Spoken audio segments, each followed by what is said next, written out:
Baik, selamat pagi Bapak Ibu Guru, anak-anak semuanya. Mari kita berdoa. Bapa kami yang di surga, kami bersyukur kepadamu Tuhan. Pada kesempatan pagi ini kami ingin belajar firman Tuhan tentang cara menuju sukses. Kiranya Tuhan memberkati kami, membuka hati dan pikiran kami supaya kami bisa memperhatikan firman Tuhan dengan baik. Terima kasih Tuhan, dalam namamu kami berdoa. Amin. Terima kasih kepada Bu Ros yang sudah memberikan kesempatan kepada saya untuk menyampaikan firman Tuhan. Hari ini firman Tuhan saya berikan judul yaitu cara menuju sukses. Mari kita membuka Alkitab kita masing-masing di dalam Amsal pasal 30 ayat 24 sampai 25. Amsal pasal 24 ayat 3. Amsal pasal 30 ayat 24 sampai 25. Saudara bisa lihat di Alkitab masing-masing atau bisa juga melihat di layar. Saya bacakan, ada 4 binatang terkecil di bumi, tetapi yang sangat cekatan. Semut, bangsa yang tidak kuat, tetapi yang menyediakan makanannya di musim panas. Saudara semua, setiap orang yang bekerja atau menjalankan usahanya pasti ingin agar apa yang mereka kerjakan dapat berhasil dan sukses. Kesuksesan menjadi dambaan bagi setiap orang. Karena dengan meraih kesuksesan, maka hidup mereka akan menjadi lebih nyaman dibandingkan dengan keadaan mereka sebelumnya. Tetapi tidak banyak yang mengetahui bahwa kesuksesan merupakan hasil kerja keras dan ketekunan dalam jangka waktu tertentu. Tidak ada kesuksesan tanpa usaha. Dan untuk meraih kesuksesan tentunya kita akan melewati kegagalan demi kegagalan di dalamnya. Kegagalan yang terjadi tidak boleh menghentikan kita dari berusaha, tetapi kita menghadapi kegagalan dan kita berhenti di titik tersebut, maka kita akan kehilangan kesuksesan yang telah menanti kita. Jadi ketika kita menghadapi kegagalan, terus kita berhenti di titik itu, kita akan kehilangan kesuksesan. Tidak sedikit juga orang yang ingin meraih keberhasilan, tetapi tidak mau bekerja keras, atau bahkan tidak mau melakukan apapun untuk melakukannya. Coba mari kita lihat di dalam Amsal pasal 6, ayat 6 sampai 11. Saudara bisa lihat di layar atau di Alkitab masing-masing. Saya bacakan. Hai pemalas, pergilah kepada semut, perhatikanlah lakunya, dan jadilah bijak.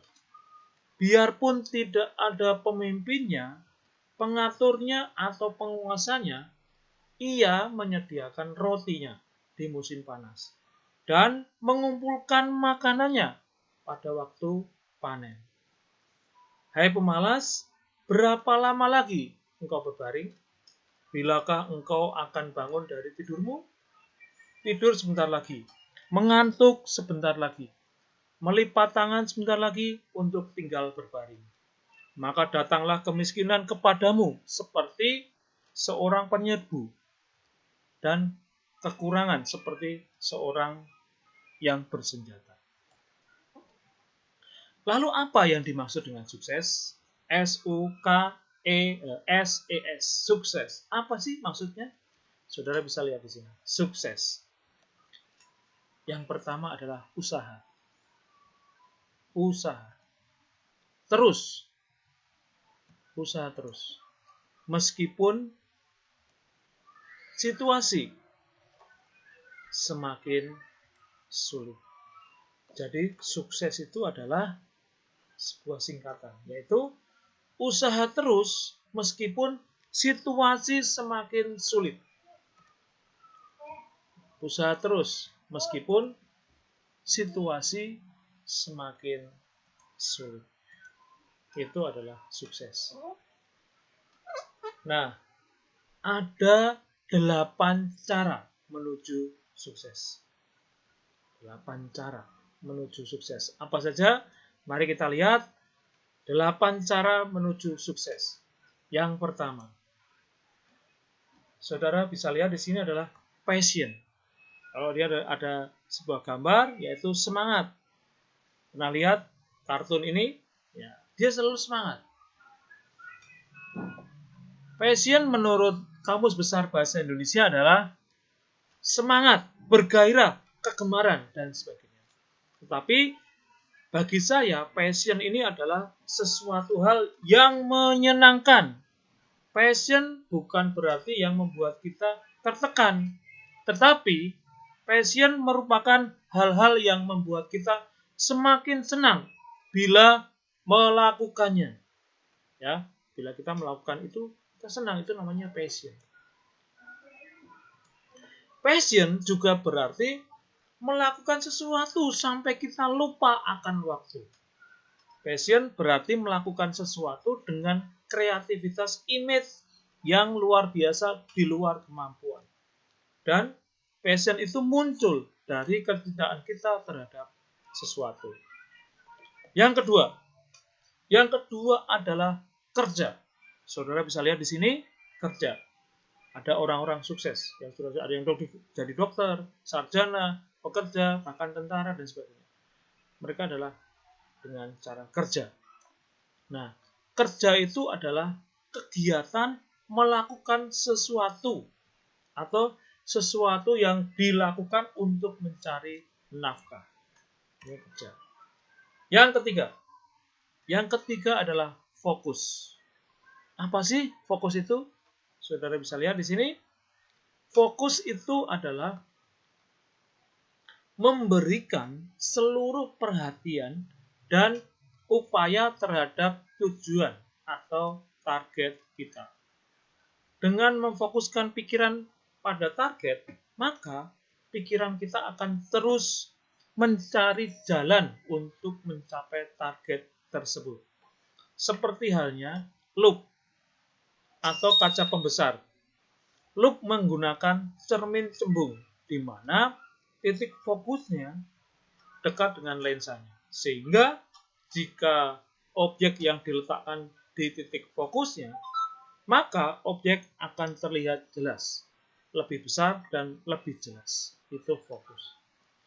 Nah, yang keempat adalah motivasi. Apa sih motivasi? Perhatikan di sini.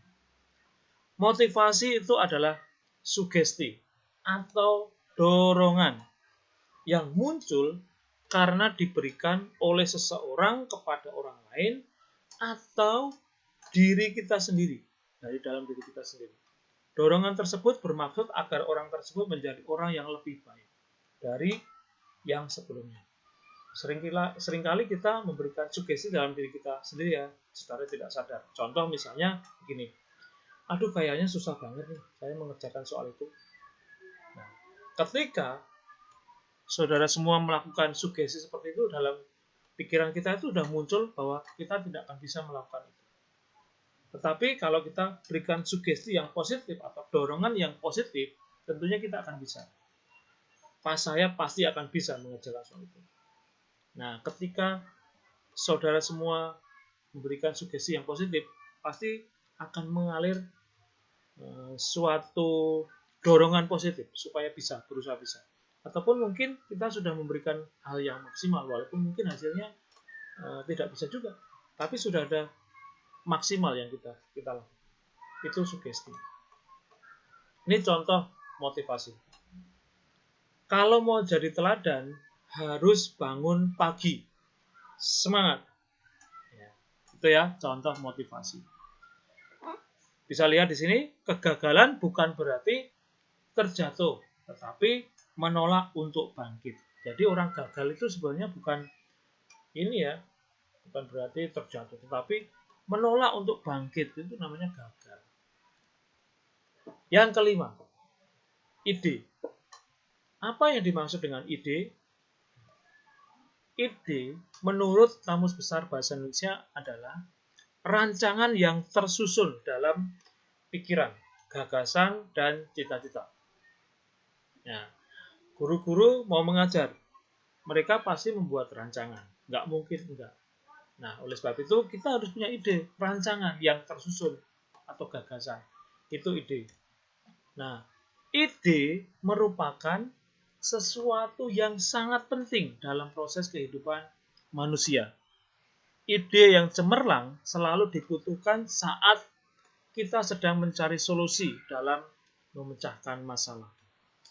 Adapun jenis ide, pekerjaan, usaha manusia untuk kelangsungan hidupnya tidak pernah terlepas dengan namanya ide. Ya, dengan namanya ide pasti nggak akan lepas. Yang keenam, pengembangan diri. Saya tulis di sini pengembangan diri. Apa sih maksudnya? Kenapa Pak Agung menulis pengembangan diri? Nah, pengembangan diri itu merupakan bentuk perwujudan dari aktualisasi diri, yaitu proses mewujudkan dirinya menjadi yang terbaik sejalan dengan potensi dan kemampuan yang dimilikinya. Setiap individu mempunyai kekuatan yang bersumber dari dirinya. Namun, banyak orang yang merasa tidak mempunyai kemampuan apa-apa, merasa dirinya tidak berguna, dan tidak mampu mencapai aktualisasi diri. Nah, saya tulis di sini adalah pengembangan diri, proses mewujudkan dirinya. Nah, setiap orang harus mempunyai 3 keyakinan dasar dalam pengembangan diri. Yang pertama, ia mau berubah. Yang kedua, ia harus berubah. Dan yang ketiga adalah ia dapat berubah. Ketika orang punya 3 hal ini dalam pengembangan dirinya, pasti dia akan bisa mendapatkan atau bisa mengaktualisasi dirinya. Oleh karena itu, pengembangan diri memerlukan kesadaran dan motivasi untuk berubah. Change, perubahan. Ya. Ini contoh-contoh pengembangan diri. Contoh pengembangan diri. Ada sekelompok pemain band yang dikumpulkan jadi satu, kemudian bermain band bersama. Pengembangan diri. Atau seperti ini, pengembangan diri. Ya, menari bersama-sama, belajar menari bersama-sama. Atau juga belajar gamelan, seni musik. Ini pengembangan diri, ya. Gitu. Yang ke-7, melayani. Ada 3 arti dari kata melayani. 3 arti dari kata melayani. Apa sih? Yang pertama kita lihat. Semangat tanpa pamrih. Melayani itu semangat tanpa pamrih. Entah dihargai atau tidak, disenangi atau tidak, mendapat apa-apa atau tidak, yang penting kita melakukan sesuatu itu dengan baik. Itu namanya semangat tanpa pamrih. Ya, arti kata melayani. Yang kedua, semangat tidak memilih-milih. Melayani itu semangat untuk nggak milih-milih.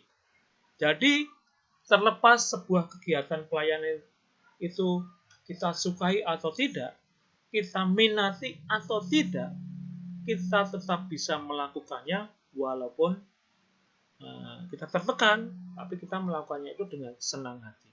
Jadi yang kedua, semangat tidak memilih-milih. Yang ketiga, semangat memberi. Artinya, kita melayani Tuhan untuk mendapatkan sesuatu, tetapi karena kita ingin memberikan sesuatu. Bukan mendapatkan, tetapi ingin memberikan. Nah, mengapa demikian? Karena kita sadar, sesadar-sadarnya betapa dalamnya, besarnya, dan luasnya kasih Tuhan dalam hidup kita. Nah, jadi ada 3 arti kata melayani, yaitu semangat tanpa pamrih, semangat tidak memilih-milih, kemudian semangat memberi. Itu kunci yang ke-7 dari kesuksesan. Nah, yang ke-8. Kunci ke-8 yang terakhir adalah tekun. Apa arti kata tekun? Saudara lihat di sini seorang wanita yang membaca buku, ya, tekun dia belajar membaca bukunya sampai banyak sekali di samping kanan dan kiri. Nah, tekun dia membaca. Tekun itu adalah berkeras hati dengan sungguh-sungguh, bekerja, belajar, berusaha dan sebagainya. Itu tekun, ya. Atau seperti ini, dia belajar di meja belajarnya, belajar dengan sungguh-sungguh. Bisa juga kalau nggak punya meja belajar bagaimana? Kita juga bisa membaca buku atau belajar dimanapun. Bahkan belajar bisa dilakukan di atas atap rumah, seperti kedua anak ini. Mereka membaca buku sambil bercerita, sambil ngobrol, belajar dengan baik. Belajar dengan sungguh-sungguh dimanapun kita berada. Saya sering menulis, belajarlah selagi engkau mau melakukannya. Ya, belajar dengan sungguh-sungguh selagi kita mau melakukannya. Nah, itulah 8 kunci sukses. Kunci sukses yang sudah saya berikan kepada kita semua, khususnya kepada kalian kelas 10, kelas 11, kelas 12, SMA Baptis, ya, 8 kunci sukses. Kita lihat, yang pertama adalah passion. Yang kedua, kerja. Yang ketiga, fokus. Yang keempat, motivasi. 4 yang pertama. 4 yang kedua, ide. Yang kelima ya. Kemudian yang keenam, pengembangan diri. Kemudian yang ketujuh, melayani. Dan yang kedelapan, yang terakhir adalah tekun. Inilah 8 kunci sukses untuk kita semua. Untuk kalian semua, siswa SMA Baptis kelas 10, 11, 12. Passion, kerja, fokus, motivasi, ide, pengembangan diri, melayani, dan tekun. 8 kunci sukses. Saya berharap kalian kedepannya nanti menjadi sukses dan berhasil lulus dengan nilai yang baik dari SMA Baptis, sehingga bisa kuliah, bisa bekerja dengan baik. Terima kasih. Tuhan Yesus, kiranya Tuhan Yesus memberkati kita semua. Mari kita berdoa untuk mengakhiri firman Tuhan kita pada pagi hari ini. Mari kita berdoa. Kita tunduk kepala. Tuhan Yesus, terima kasih Tuhan pada kesempatan pagi ini. Tuhan sudah memberkati kami, sudah menjelaskan kepada kami bagaimana kami bisa meraih kesuksesan dengan 8 kunci yang sudah kami dengar bersama-sama. Kiranya Tuhan memberkati, firman Tuhan menjadi teladan bagi kehidupan kami masing-masing, khususnya anak-anak kami kelas 10, kelas 11, kelas 12. Terima kasih Tuhan untuk semuanya ini. Dalam nama Tuhan Yesus kami berdoa dan bersyukur kepadamu. Amin. Terima kasih. Saya kembalikan kepada pembawa acara, Bu Ros atau yang lainnya. Terima kasih. Tuhan Yesus memberkati kita semua. Amin.